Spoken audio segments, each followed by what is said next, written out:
Assalamu alaikum wa rahmatullah. A very excellent and very relevant question has come in, which is, my 16-year-old daughter has exams during Ramadan. Does she also have to fast? And this is a very valid concern, because when we're fasting, we're not at the top of our cognitive ability, we're not at the top of our physical ability. And we need both of those abilities when we're in an exam.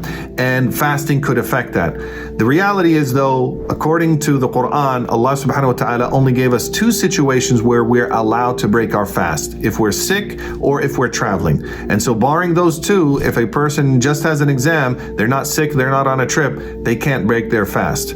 One thing we can remind ourselves, and you can remind your daughter, is that even during the fast, even if you're fasting and you're not at the top of your physical or cognitive ability, you're at the top of your spiritual ability. And so that could make up for some of those. And we are believers in the unseen. And so when you have that connection to the unseen, it can help you also in the seen, in your cognitive and your physical abilities. And one thing you can remind her is to look at some of the stories of sports athletes in modern times who fast during championship games, during other type of games, high schoolers who fast during their football and their sports seasons. And so looking at those people maybe can give her some encouragement that I can do this as well. With that said, you also want to make sure that she's prepared for that test, even though she's going to be fasting. So making sure to eat a good iftar the night before, and then a good, healthy, balanced suhoor at that time in the pre-dawn meal, making sure that she's eating a very nutritious meal and she's eating things, drinking things that could hydrate her well,